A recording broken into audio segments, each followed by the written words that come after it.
Today we're going to unbox and take a look at Horns of the Buffalo, 12 scenarios of the Anglo-Zulu War, 1879. Now this is designed by Bill Molyneux. As you can see here, you have Bill Molyneux Games, but you also see here that it's sourced by Blue Panther. Bill was using a different sourcing agent for his game line, Bill Molyneux Games, of which I've covered several, and of which some, Bill has sent me some. In fact, Bill sent me this one, and I want to say thank you to Bill, thank you to Bill Molyneux Games, and thank you to Steve and Blue Panther for getting this out to me so I can take a look at this. As I said, Bill has changed sourcing agents, and now he's going through Blue Panther, so you're going to see the typical Blue Panther type materials, the thick counters, the way the maps and the rules, and if there are cards and all that stuff, how that plays out is typical of Blue Panther, which is a third-party sourcing agent for several game companies, mostly small war game companies, but also has their own line now as well. But enough of Blue Panther. Let's talk about Bill Molyneux Games, or BMG here. This is Horns of Buffalo, or more specifically, let's talk about Horns of Buffalo. As it says on the back of the box here, the Horns of Buffalo, the Anglo War of 1879, is a fast-playing introductory level war game with a series of engagements from the war between the Zulu and British Empires. Each battle is designed to be played in about an hour, while not losing the feel or flavor of the events simulated. While the rules provide everything you need to enjoy many battles included in the game, many scenarios will have special rules to modify the series rules to enhance the experience of the individual engagements. I mean, he's trying to get to simulating the factors of that specific battle. As with all my games, feel free to adjust the rule or scenario to make the game your game. That's always kind of an interesting thing there. So if you're not familiar with Bill Molyneux's games, or Bill Molyneux, or the games that he designed, I'll put a link to some of my other coverage down below. Bill is a French and Indian War reenactor, among other things. Bill travels the world, but mainly the United States, visiting battlefield sites for the French and Indian War, Revolutionary War, and the like. And is a supporter of battlefield sites, and I think he has his games in several battlefield sites as well. So that's what he does outside the gaming space. In the gaming space, he's designed several games. Again, I'll put a link to those. Most of the games that I've covered have dealt with the French and Indian War, both on a tactical level and on a strategic level. This one's going to be a tactical level, and this one might have some semblance or comparison to some of the other tactical games that he has done. I will say, though, my experience is his games, he says here that this is introductory. A lot of his tactical games are of an introductory nature, but that doesn't mean that they're not worth the time. I use the word accessible more than introductory, because his games, they're not hard to learn, they're not hard to play, they're not hard to set up. They take up a very small footprint, but yet give you some decisions and give you a feel for that time period or that engagement. So that's what I'm expecting out of this for the Zulu War, which, there's not a lot of tactical games on the Zulu War. There's not a lot of games in general. There's usually a game on Iswalanda, the major British defeat, and then the follow-up Rorke's Drift, which is kind of the British Alamo with a different outcome. Other than that, there's not a lot of stuff out there. There's other than maybe like in the miniature space. I know there's several rule sets that cover doing miniatures or tabletop gaming for that, but again, not a ton in this space. So I'm interested to look into this box and see what Bill has in store for us. Again, I want to thank you, Bill, for getting this to me. And so typical Blue Panther type box there. Oh, look at these counters. So we got some big counters. Good size, typical Blue Panther counters, big, but these are larger than normal, or what you expect, and pre-rounded. Very nice. Very nice there. And then we have these. So 2 counter sheets. I have a 10-sided die. We have the rule book. We have a scenario book.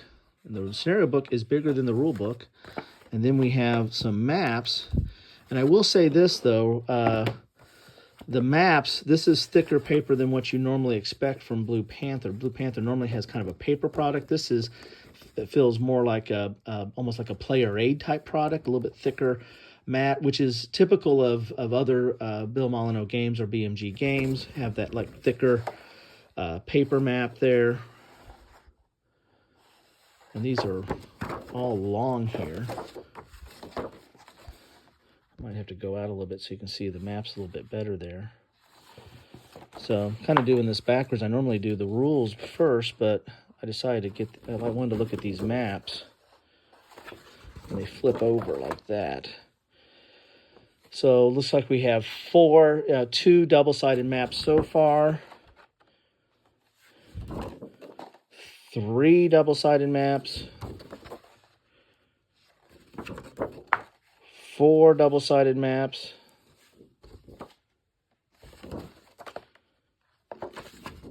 5 double-sided maps. Ah, there we go. Wana. Yeah. I need my coffee. Where's my coffee with Kilroy? And then Rourke's Drift. Look at that.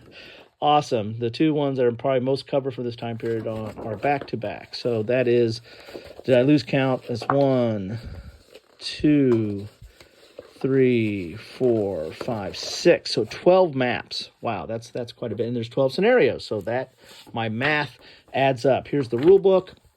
You have a trainer effects chart on the back and a sequence of play. That's nice. You have a little bit of a player aid there.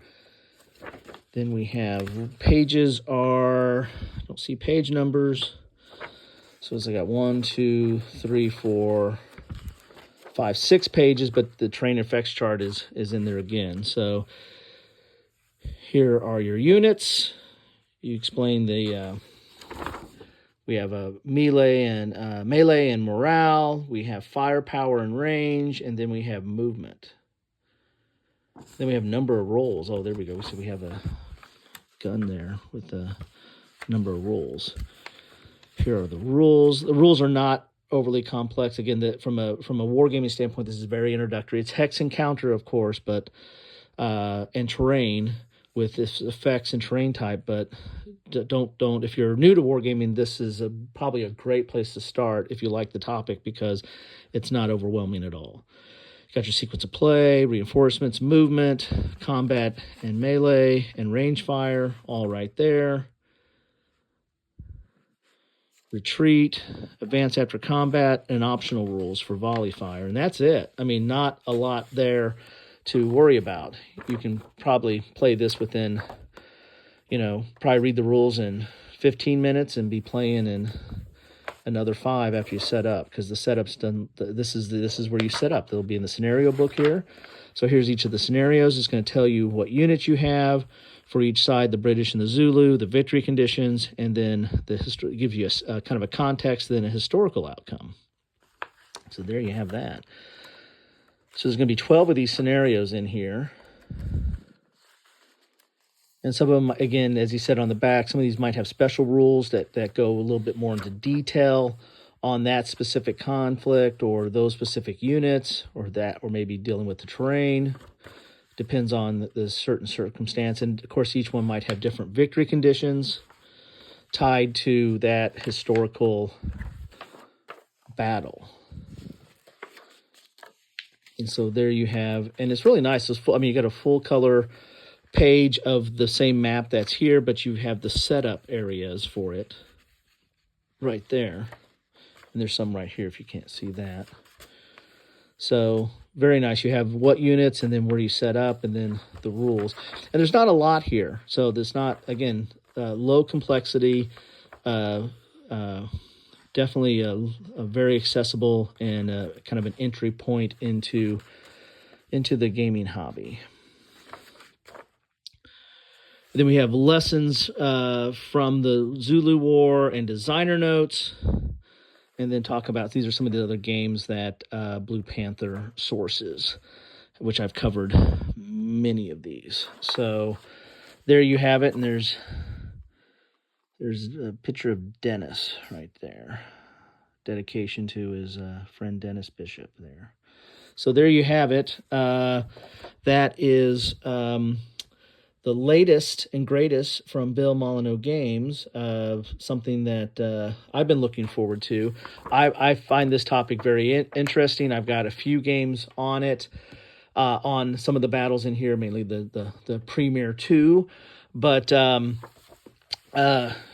I still find this an interesting period of time, and I also find the juxtaposition of the forces of something that's more of an industrial or becoming industrialized type power versus something that was not that. That's more into the just getting into gunpowder, so to speak, of type of a civilization. So it kind of reminds me of when I used to do role playing of Traveler, and you go to a low tech world and you have these high tech weapons.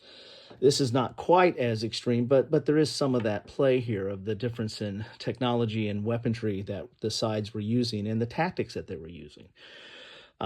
So anyway, that's what I have for you today. Thank you so much for stopping by. If you haven't checked out any of BMG's games, please do. If you're a dyed-in-the-wool, hard-nosed grognard, these games still have a place there because they're covering topics that are not covered as much, and they're still hex and counter based. So I still think there's a room for this space, even if you're a sophisticated, whatever that means, war gamer. But if you're not, if you're somebody who just wants to learn a little bit about this topic or learn a little bit about these battles, this is an excellent starting point because they don't take up a lot of time to get into and play, and you can replay them and you can try out different strategies and kind of figure out the situation, or at least these give you a good feel for the situations, if not necessarily a deep and rich historical simulation. That's not what these are meant for. These are meant for kind of getting a basic understanding of the situation. Anyway, thanks you all for stopping by. Love to hear your comments, and take care.